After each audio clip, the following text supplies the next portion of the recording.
Ending World Poverty with Crowdfunded Insurance. So that was a lecture I did that covered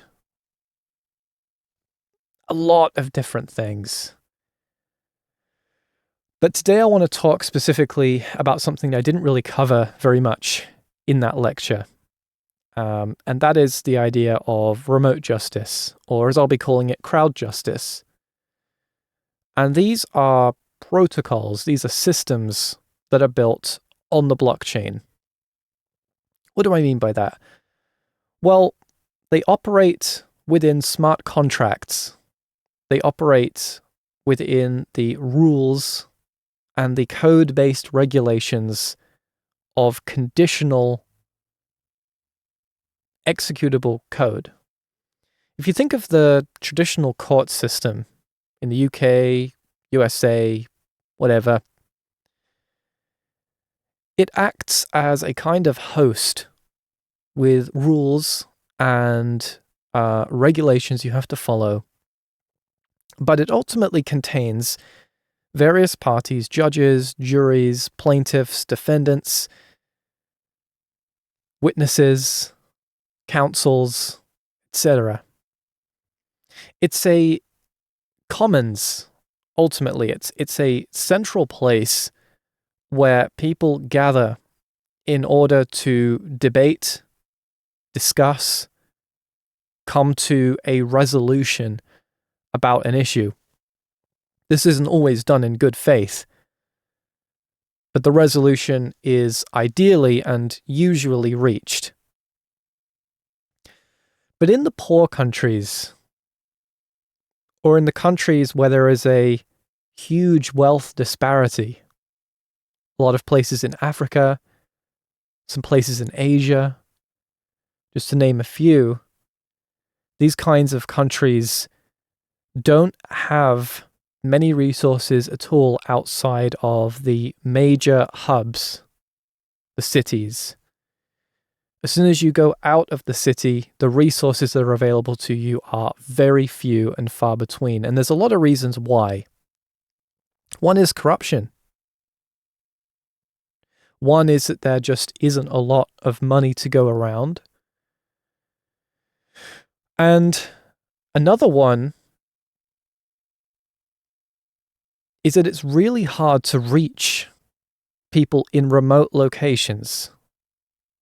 This is true in the Western world as well, especially in countries like the United States, Canada, very large landmass.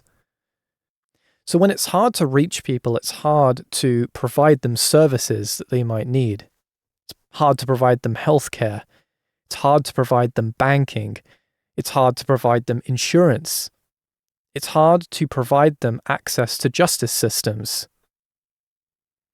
And these are things that in the course of people's lives, they come to need. And so what ends up happening in these hard-to-reach communities is that they create the best alternatives that they can. They create, I think the word I'm looking for here is substitutions.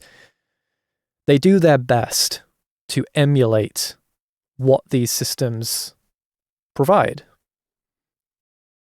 So some of the modern medicine that may not be available is replaced by herbal remedies, remedies from plants, herbs in the earth. They might focus a lot more on preventative healthcare. Economically speaking, they might not have a lot of access to money, so they might use cash. And this cash that they use might be attached to a very corrupt central banking system and a very corrupt government that is not very financially responsible, not fiscally responsible with, or monetarily responsible, I should say, with the system's money supply. Printing money to give to their friends and families, buying luxurious vehicles, designer bags, this kind of flexing, you could say. So there's a general lack of access to resources. And blockchain can help, because to sign up for these resources with a text message, to sign up for them with a cash transfer to a salesman, a registered affiliate representing the blockchain services, this is already being established with insurance. This is being established in the early days right now with Acre Africa and their work with Etherisk, just to name one. You've got the Lemonade Foundation, and they're working with these groups. So there's a lot of work happening right now in the world of providing insurance coverage to people who've never had insurance. And like I mentioned in my lecture on Crowdsurance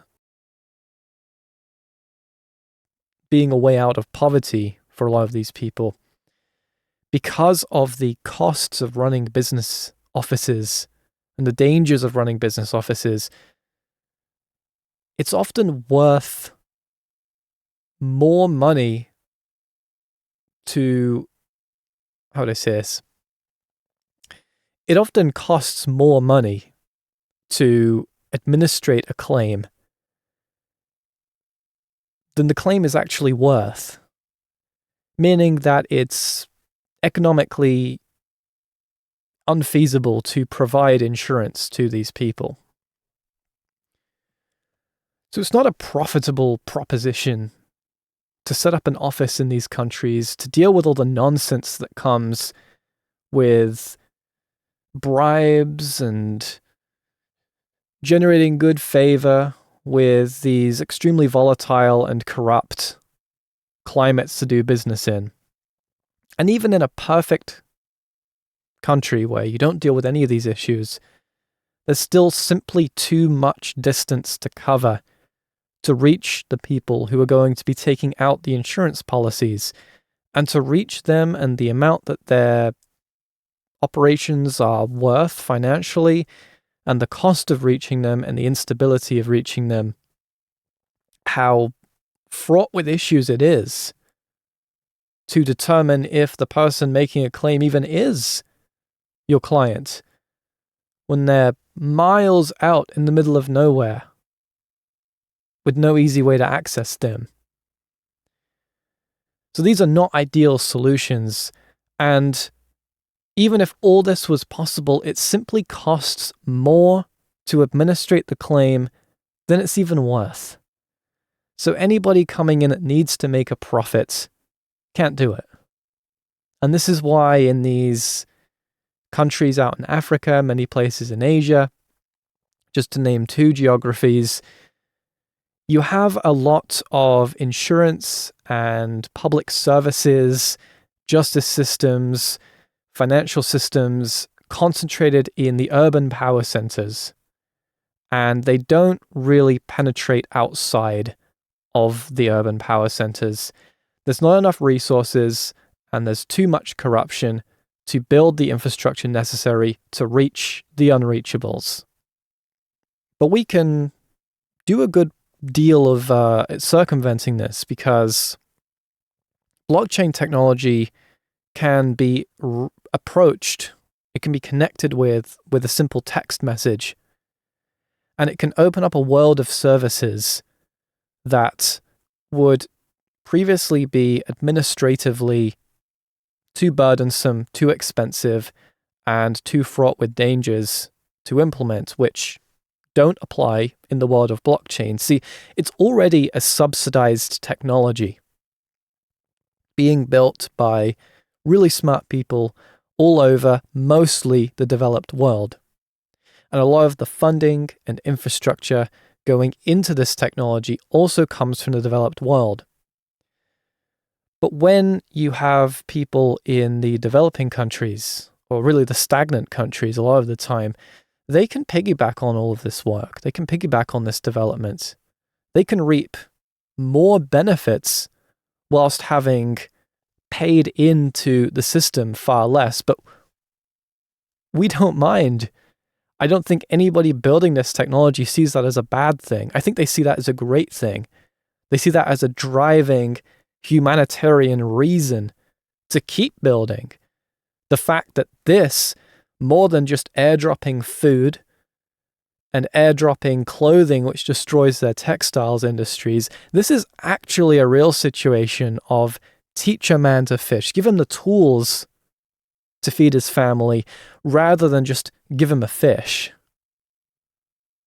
So there's an empowerment that comes with being able to connect these people to a technology that is very automated, very efficient compared to traditional methods of implementing banking, insurance, and the topic of this video, specifically, justice systems. Again, I've got a much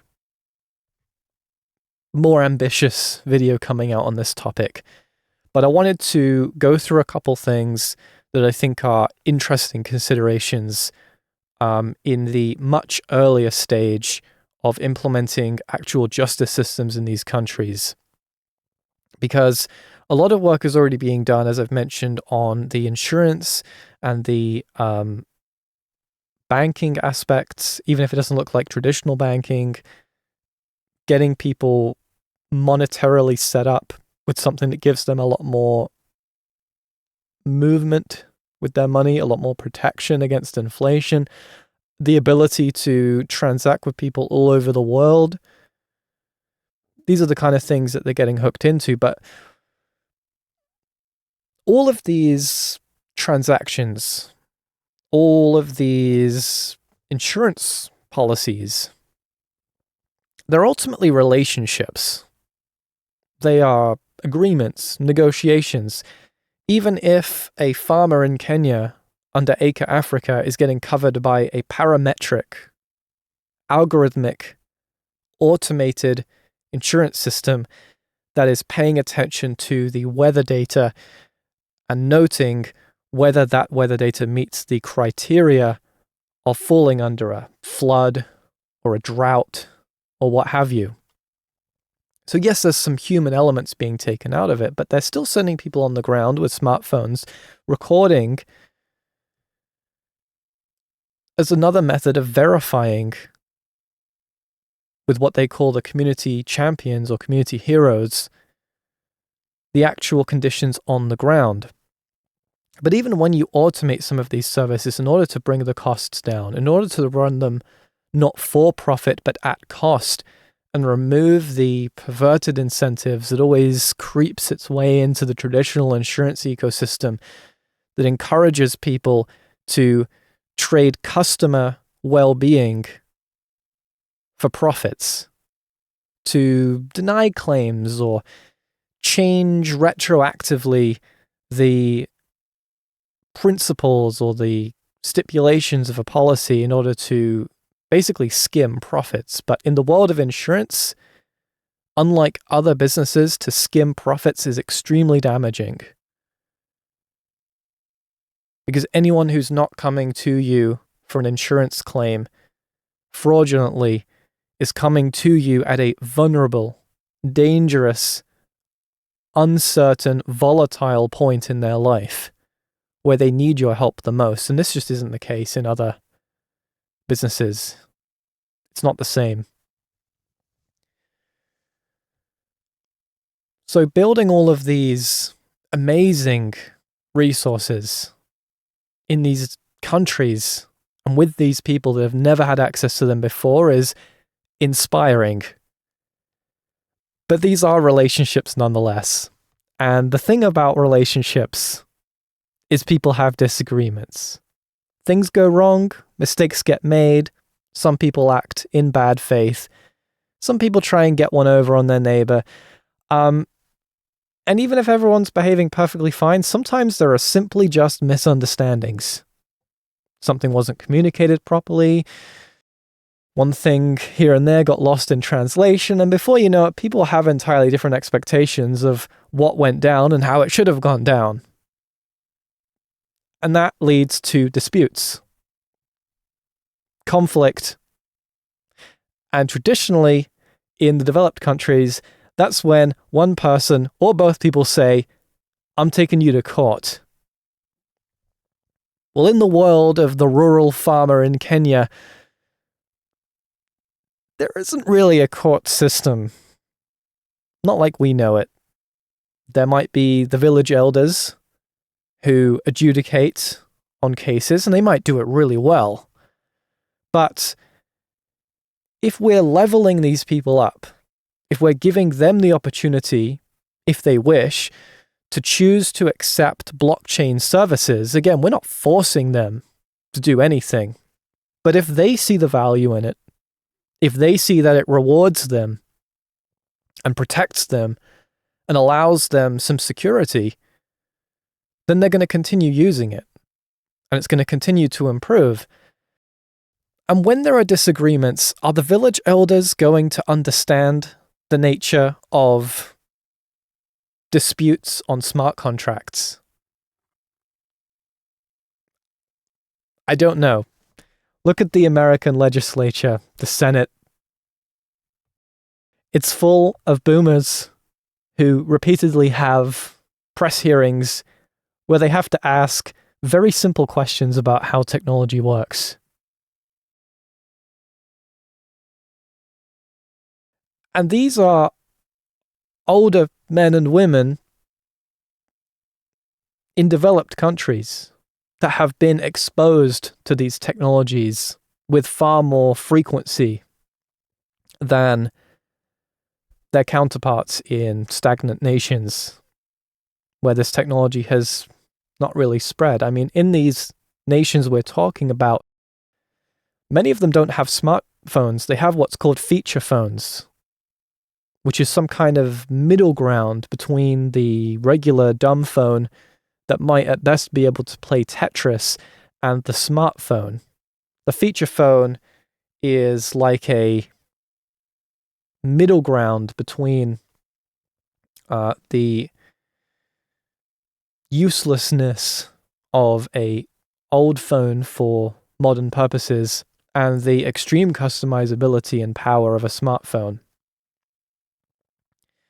And so in these countries, the most common device is usually a feature phone, if that.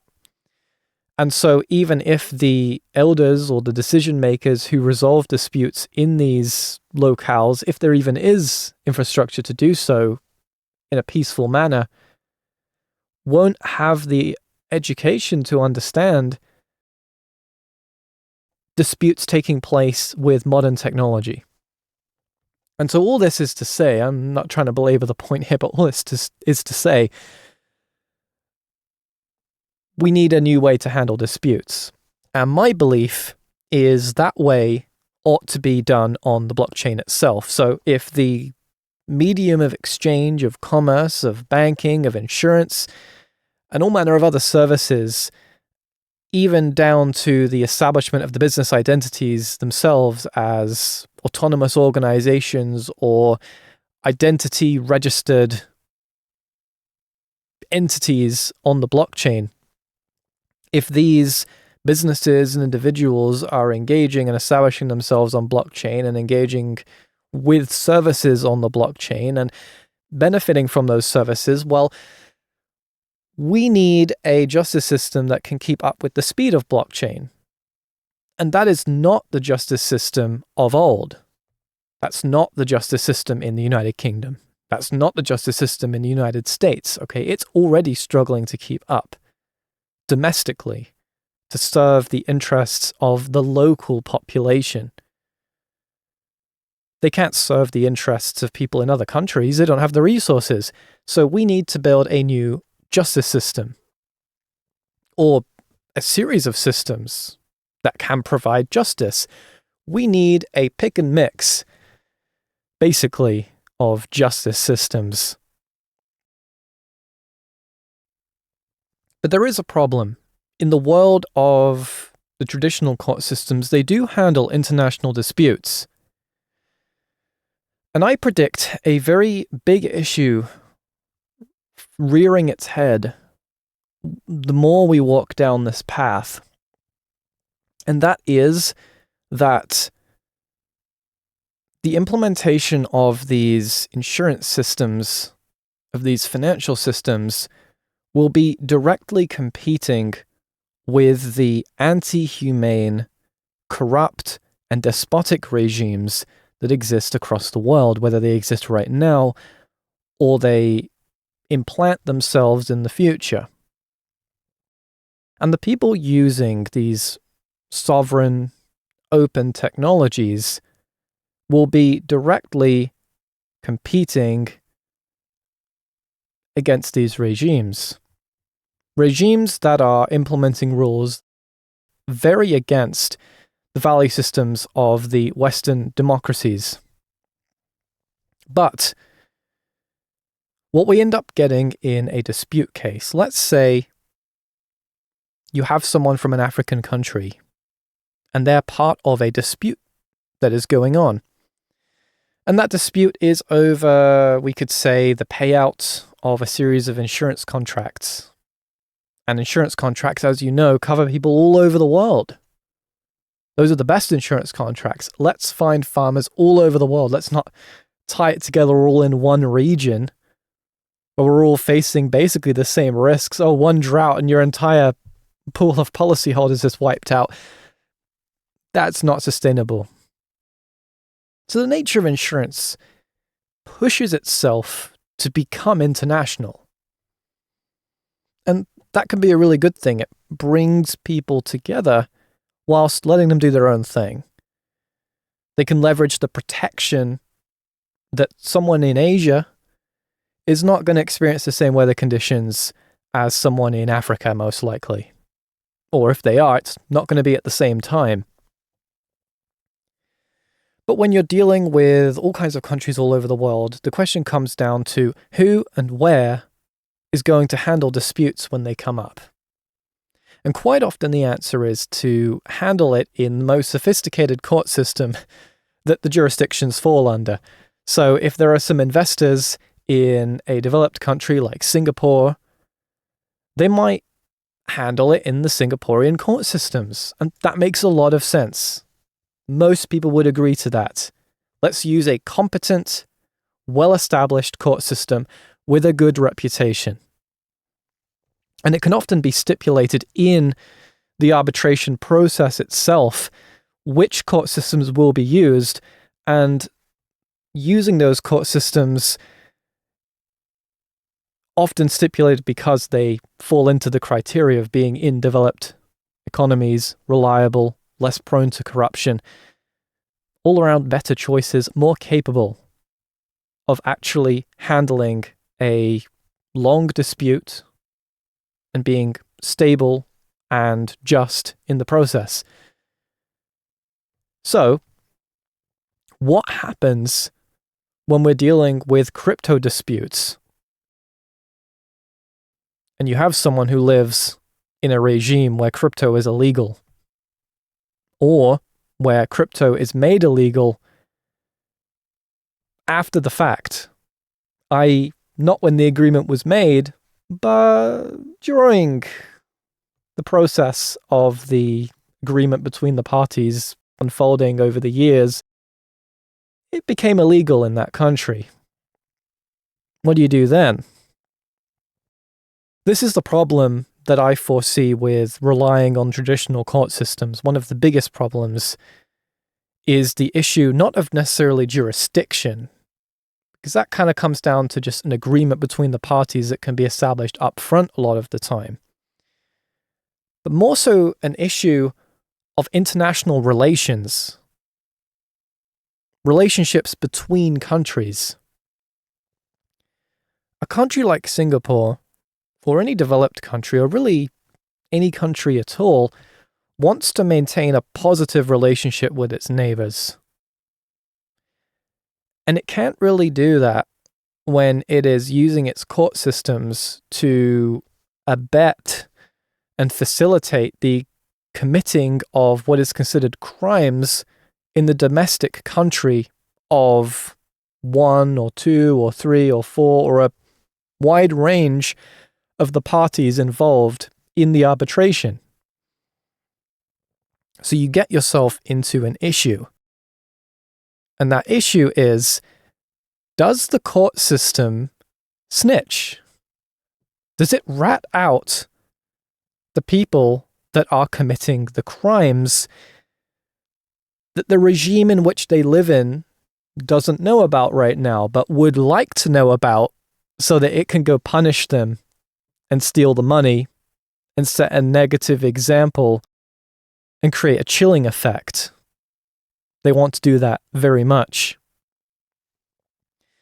So there's a unwinnable situation. What is the unwinnable situation? Well, if they rat out the customer, we'll say, they rat out the people, the plaintiffs, the people involved in the transaction, if they provide that information to their respective nation, and that nation punishes them, then this throws into question the impartiality and the suitability of really any traditional court system to handle disputes, arbitrations within blockchain of an international nature. This immediately creates a lack of trust. If, on the other hand, they don't sell them out, they keep the information private, it's only a matter of time until the people that are part of the case get discovered in one or two of their respective countries. The word gets out that they were part of a dispute going on that was being handled by probably a developed nation's court system. And the people in charge of the nation at that time that are making these transactions illegal because they are a threat to the monopoly of their power structure, they will not like that at all. And that will cause a lot of issues with the international agendas and the diplomatic arrangements transpiring between those countries. And let me ask you this, do you really think that they would give up national agreements, cooperative relationships over a couple people's crypto transactions?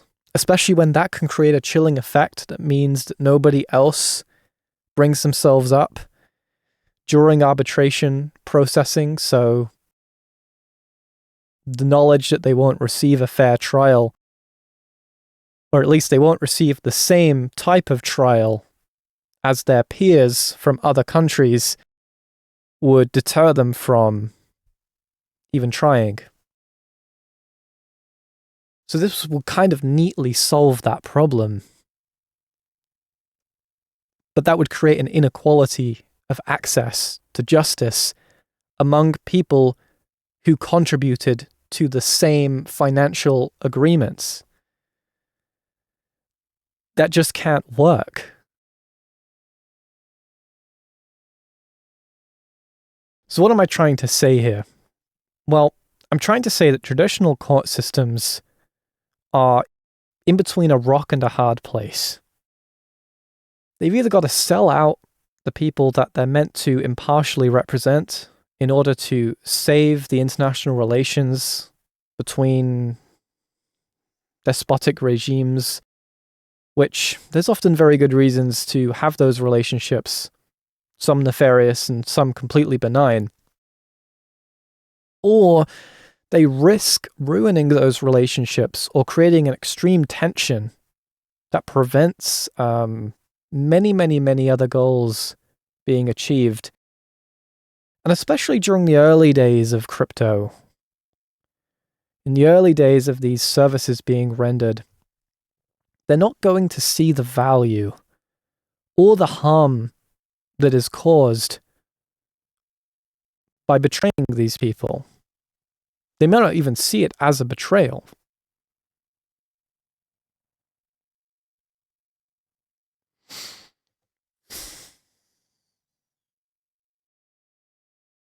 So this video is just a collection of thinking, basically. Again, it's not a formalized series of arguments. It's just some of the stuff I've been thinking about, and I've got a lot more sophisticated writings coming, or videos coming from those writings. But the main thing I want to pose is that there's kind of an unwinnable situation when any country in the world makes crypto transactions illegal. I can't talk. It prevents the ability for true international agreements to be taking place, because any time that a country decides that it wants to make crypto transactions illegal, for whatever reason, it places all agreements that have previously been made in jeopardy. And it places a huge moral dilemma on any court system that would be handling these kinds of issues, that would be trying to work through meeting and understanding the needs of different parties and who is responsible for what and who contributed what and all this kind of information that within the country that either had or is making crypto illegal would be the necessary evidence to convict these particular individuals or groups in these countries of the crimes. And so it's a huge moral dilemma immediately. And this moral dilemma is only ever compounded by the amount of times that these court cases take place that involve people committing crimes within the respective countries. And I put that in air quotes because obviously I don't believe that that should be considered a crime, but it's not about what we believe. It's about what the nations believe, what the rulers in power at any given time believe. Those are the people that dictate what the relationships are. And if they decide that it's illegal and they don't want to tolerate it, that's where you're placed in a huge moral dilemma. And so this whole thing is more an argument that I wanted to make, to say that blockchain services need a commensurate blockchain court. One that can be extranational in the same way that the services are extranational.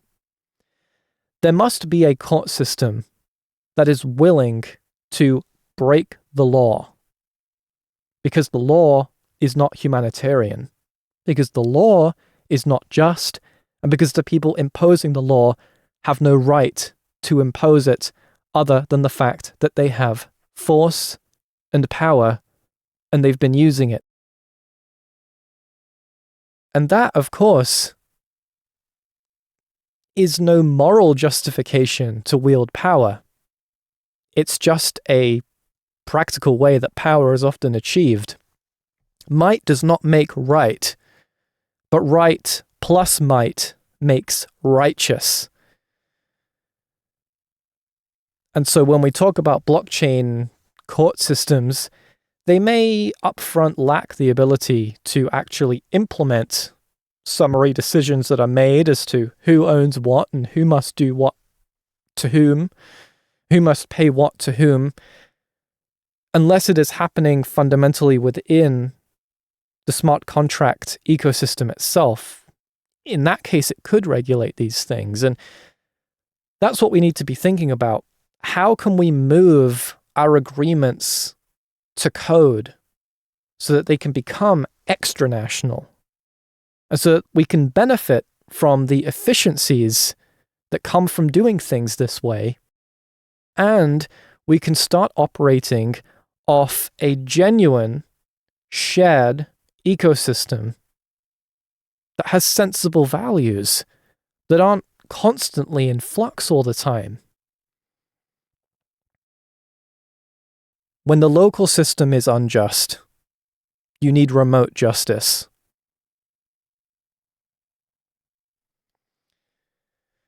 Thanks for bearing with me. I'm going to cut this in post a little bit. It's been a bit disorganized. But I'm really looking forward to attending the events at the end of this month at King's College in London. I'm really interested in meeting some of the brilliant minds who will be attending. And this video is just a little bit of a contribution towards that discussion ahead of time. It's not necessarily the totality of all the ideas I have. And one of the reasons I'm holding back on putting out some of my more sophisticated writings is I actually want to run it by some of these great minds. And I want to learn a lot from some discussions with these people and test out some of these ideas with other folks. But for now, this is just kind of some of the stuff that's been on my mind. And I think these are going to be issues that we need to tackle. These are going to be issues that, regardless of whether we like it or not, I think we're going to be facing. So the quicker we can come up with not necessarily a technical solution right now, maybe that's a bit too early, but the quicker we can come up with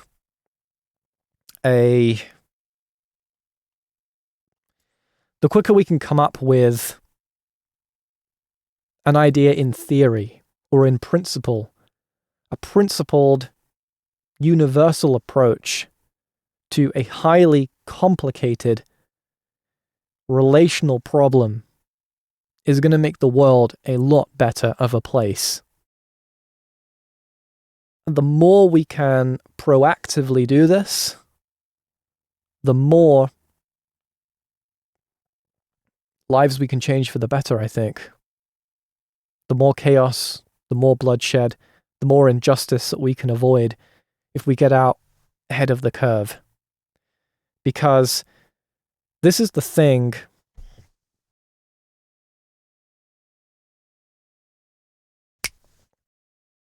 Because this is the thing with totalitarian regimes in general.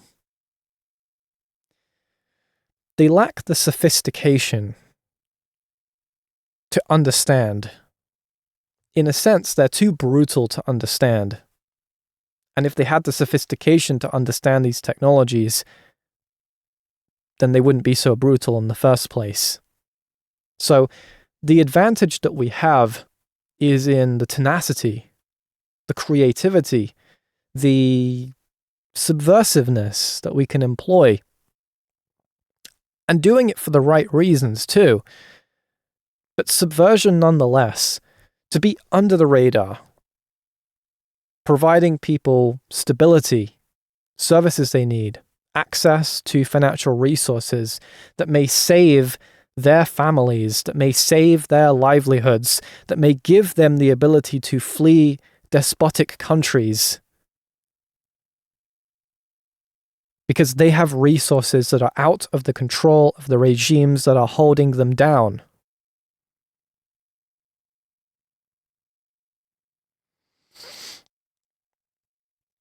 And blockchain can provide that. But that is a commitment to stepping on some powerful toes. That is a commitment to upsetting nations. That is a commitment to upsetting tyrants. That is a commitment to being exceedingly inconvenient to the people that want to destroy the lives of the poor and vulnerable. And you're going to face consequences when you commit to that and you deliver. So ask yourself, right now, is that something that you're willing to commit to? Because I am. And with that, I bid you farewell.